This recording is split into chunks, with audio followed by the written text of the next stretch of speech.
Shannon, you're already getting reports now of some pretty significant hail. Absolutely, and that is what puts these thunderstorms in the potentially severe category. The ability for them to produce very large and damaging hail that we're not used to seeing around here. So just want to go over some of the hail safety tips because we don't have to contend with this very often at all. With the hailstorms coming through, you need to stay indoors, obviously, but also away from the windows. As fun as it is to watch these storms and see them come through, the glass is definitely susceptible to some of these large hailstones. A lot of people have already taken precautions with their car, parked them in the garage or a covered area.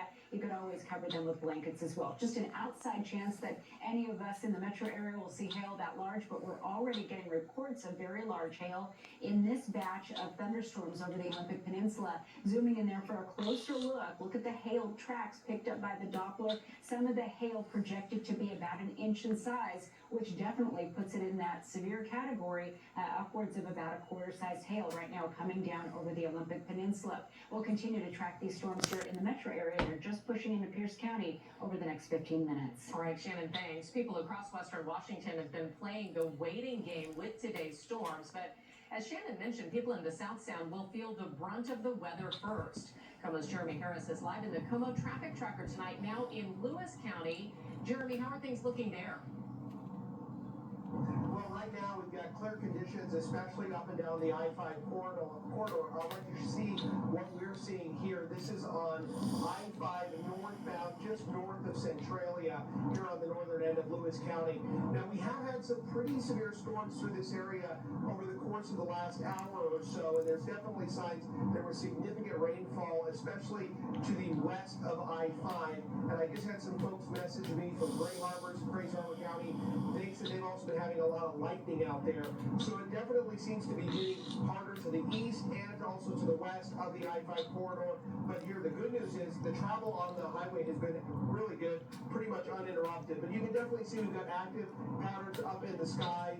You can see more of a cloud system heading over onto the west side, heading between here and the coast. And so it is sort of a hit or miss storm. Some people are taking really hard rainfall and wind and potential hail, and obviously then lightning, and then others are potentially not affected by it. So some people are just saying sunny skies and no issues. So hopefully that's the case where you are. But we'll keep you posted if we start to hear any more serious stuff happening on the scanners as the night develops. Back to you. Okay, thanks, Jeremy. Lightning, hail, and strong winds could ultimately disrupt operations this evening at SeaTac Airport. KOMO's Ryan Sims joins us live from the airport. And Ryan, what we're noticing now, the skies definitely look more ominous than they did 30 minutes ago, and I can kind of see some of the bushes there behind you starting to blow in the wind there. Yeah, you can say that again, Preston. This obviously is south of the airport, and whereas at about 6:10, our last live shot, it was a sunny situation except for far south. Now the whole horizon is just navy blue, and so obviously that is an indication that these could turn into very quickly some very wet, if not very kind of ominous signs here at the airport for everyone traveling through. Talking about the overall passenger effects to this, though, I got off the phone just again a few minutes ago with airport officials.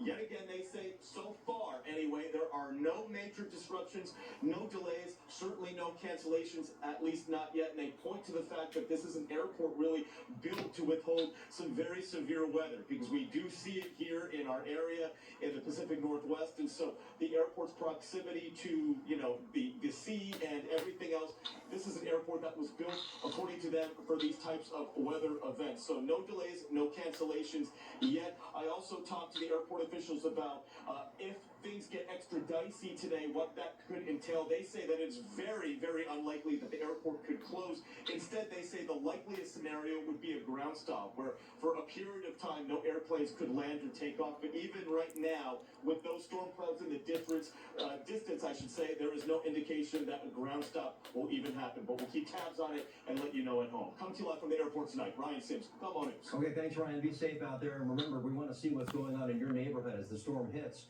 When you're in a safe place, send us your pictures and video to show on TV and online. Just go to KOMOnews.com/chime-in, where you can upload everything.